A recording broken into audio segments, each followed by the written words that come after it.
Good afternoon and welcome to this special edition of the Federal Executive Forum celebrating 17 years of profiling IT mission programs in the federal government. This is our second annual Profiles in Excellence Chief Data Officer program, which will be coming to you from the virtual studios of WTOP and the Federal News Network. I'm Luke McCormack, and during today's show, we will discuss big data analytics and artificial intelligence trends and strategies at numerous government agencies, and hear from key leaders making them happen.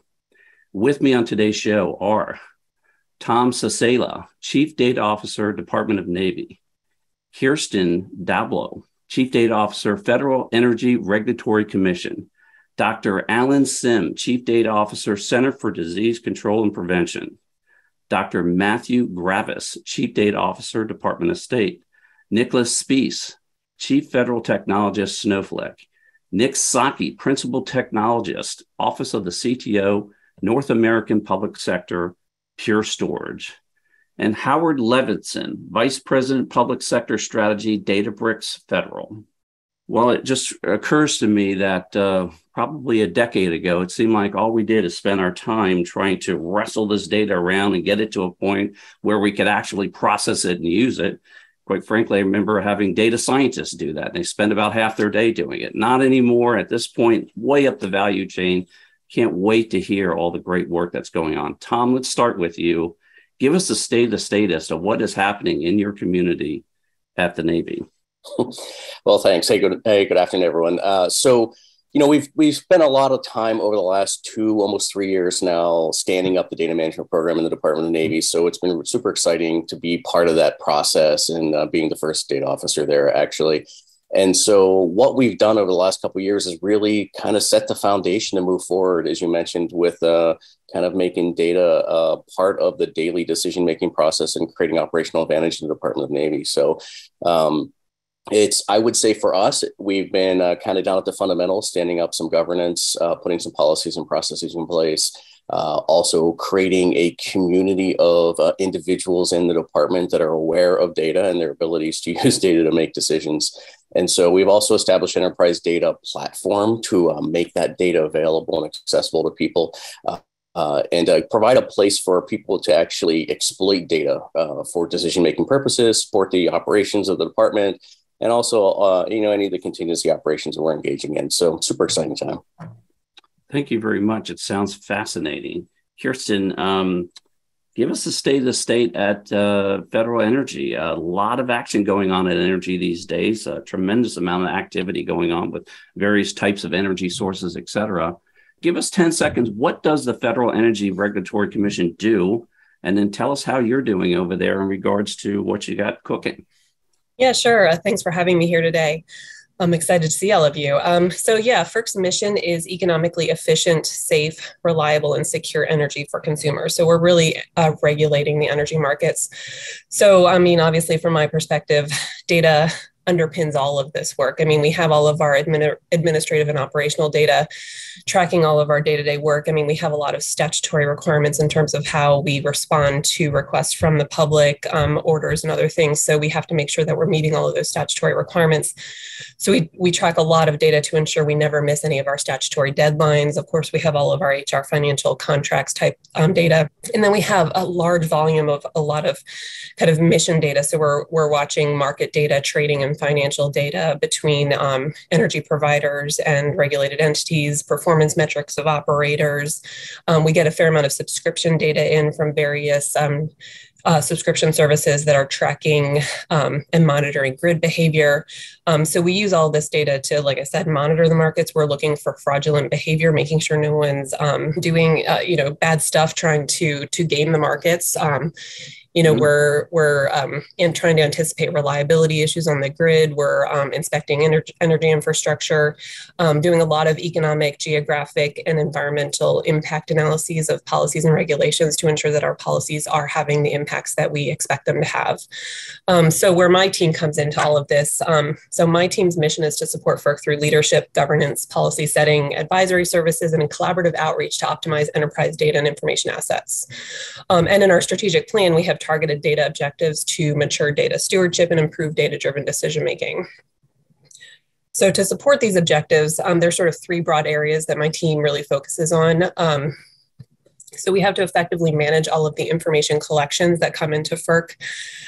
So not that I want to get into a world of Paperwork Reduction Act, but FERC currently maintains about 115 control numbers with OMB to collect data, which really extrapolates into about over 200 some collections of data. So that means we need to make sure that we're being very thoughtful about all of that data coming in from the public and our regulated entities. We need to make sure that we're being thoughtful about any burden imposed on them, and that data can come into us as cleanly as possible to make it as useful as possible. I mean, as you mentioned, with data scientists, we want to be able to move them up the value chain. We don't want them to just be spending all of their time just cleansing the data. We want them to be able to use the data. So we want to make sure all of those information collections are as we are making sure they're machine readable, that they're usable, all that kind of stuff.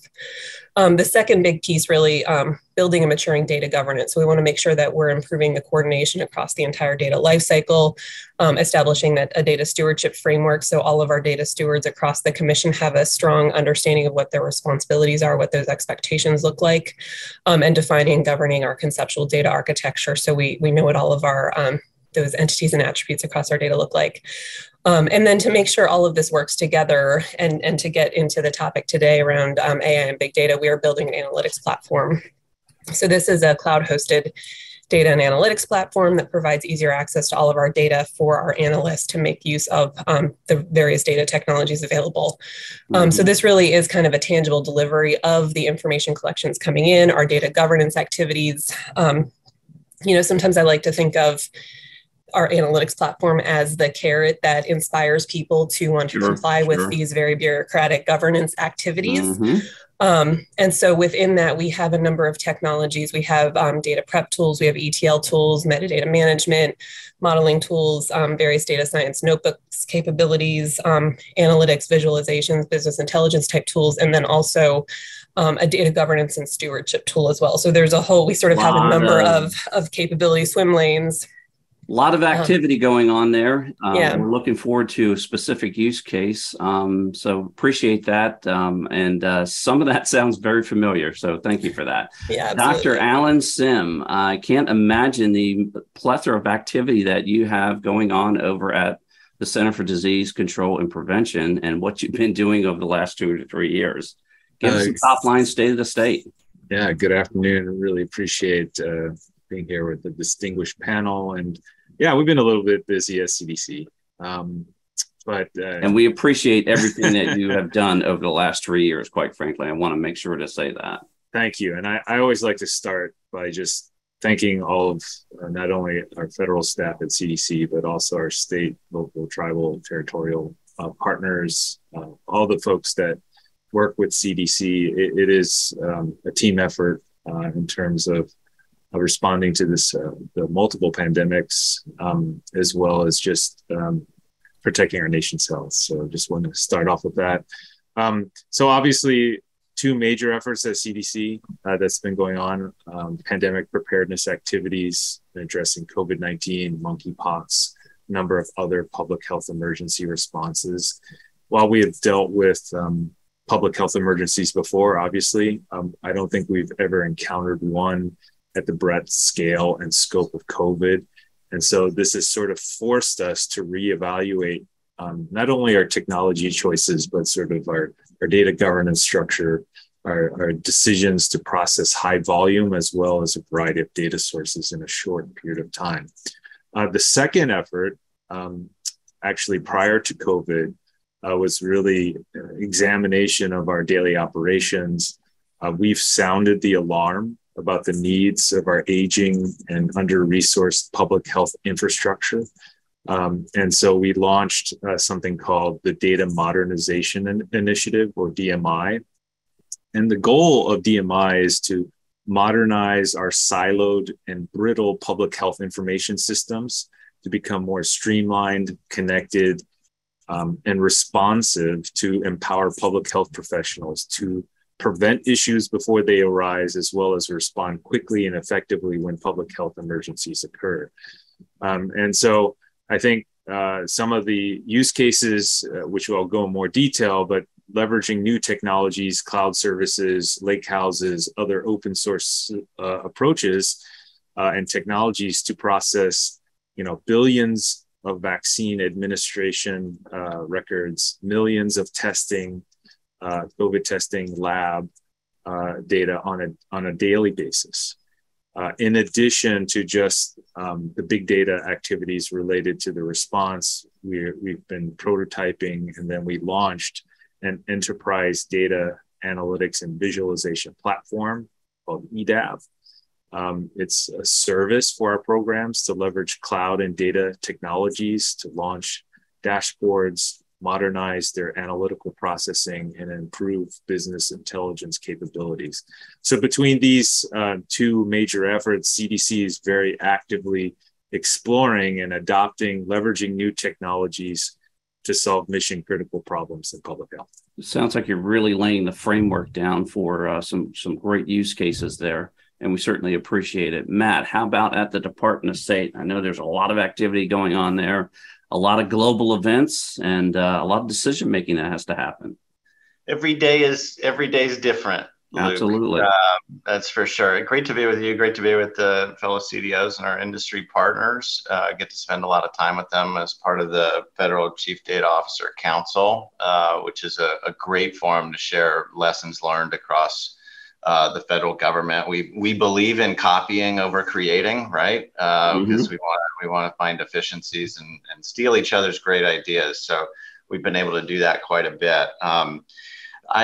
In addition to being the Chief Data Officer, I also lead the Center for Analytics for the Department of State. And so we started a few years ago, to kind of give you a sense of it. We started a few years ago, just a few people doing analytics on Iran sanctions. And then that kind of snowballed into another project. And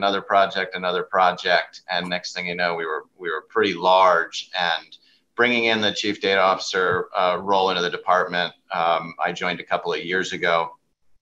And now we have a data strategy. We're a year into the data strategy. We're executing the strategy through a series of 6-month data campaigns focused on foreign policy and management priorities like DEIA within the workforce, like strategic competition, multilateralism, cybersecurity, things like that.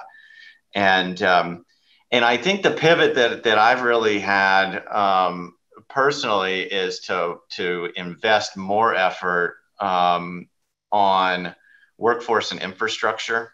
We have the political capital built through analytics and delivering good services to the rest of the department. But we want to lift all boats across the department. And so we're doing a number of hiring initiatives that hopefully I'll get to talk a bit more about later. And as Kirsten talked about, bringing infrastructure and a data platform that can be leveraged across the department. That's that kind of other really important piece that will have a long-term effect for the department. Yeah, really laying that framework down is so important to stacking all these capabilities on top of it. Nicholas, we can't do this unless we have some good technology underpinning all of this capability so that these very important data scientists and executives can make these decisions. Give us a state of state at Snowflake. Yeah. Thanks, Luke, very much. And again, I'll repeat the thanks. It's great to be on a panel with all these fine folks. A couple of years ago, we started with President's Management Agenda that started in the Obama administration, continued very, very vigorously into the Trump administration, and now into the Biden administration. We moved into HR 1770. We built the CDO council out, and now you can go to state.gov/artificial-intelligence, right? If that's not a trend, I don't know what is. Technology partners have always brought great technology to the US government, whether you're at the state level or the federal level. That's not up for debate. What is up for debate is how fast that technology is adopted. And I know, talking to Dr. Sim and hearing feedback from Kirsten as well, there's a ton of data out there. And our government customers, our government partners are no longer afraid of advancing and kind of moving more towards the bleeding edge. There's never been a better time in government for technology. We're solving really, really big problems. And a lot of that comes down to being able to move algorithms to the data instead of extracting data and throwing it at an algorithm, which takes a lot of time and a lot of expense. I think that's a major technology trend that software as a service companies like Snowflake have really brought to the forefront to allow our customers to really get at that data and really start looking for big trends. Kirsten covered it perfectly. You've got a massive amount of data, and the more data you have, the more outliers you'll be able to identify. And that's really the interesting stuff for a lot of our problems, not for all of them, obviously, but for a lot of what we're looking for, the outliers are what the interesting thing is. I'm sure Dr. Sim would also agree with that. So I think seeing all the trends in the federal government and state government and higher education, everybody's moving towards these AI and ML models. I love the technology that we're seeing, and I love the benefits the citizens gain from those technologies. Bingo on that last comment there. Nick, Pure Storage, way bigger than storage. Give us a state of the state about what you're seeing across the community and what Pure Storage is up to as far as enabling that. Well, and to echo all the rest of my colleagues, it is a great occasion to be on this panel today and to talk with all these wonderful. Got a lot of horsepower on this panel today. Indeed. What we're seeing, of course, is data's continued to explode. The demand to leverage data has obviously continued to explode with not just the traditional big data applications, but also obviously the advent of artificial intelligence and machine learning. And the number and types of data sets has significantly increased in variety as well as volume. Like, for example, 3 years ago, there was no COVID database. And as Dr. Sim said, now there are billions of shot records that go along, and that's brand new data. But what can we know about it? And the impediment to a lot of this is we have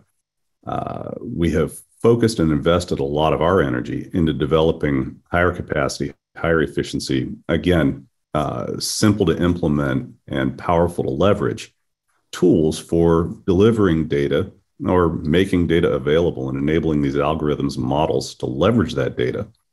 To Nicholas's point, without having to move the data around, or worse yet, having to try and move algorithms to data. So we're seeing the implementation of data hubs. We're seeing cataloging and aggregation of data into coherent sets that then new training models can be unleashed on. We've had a lot of success in the national security space in this regard. And obviously, we've been a proud partner of the CDC and HHS throughout the pandemic. There almost is no limit to the variety or type of artificial intelligence algorithms that can be applied. If you can dream it up, if it's something that you want to know, then data scientists are now in a much better position to actually focus on that aspect of the creativity and not have to worry about data cattle ranching, as it were. So that's really where our focus has been. How do we build the infrastructure that frees up people to focus on productive activity while delivering data services and data leverage at scale? Really do appreciate that. We're going to take a short break and we'll be right back. You're listening to the Federal Executive Forum on the Federal News Network.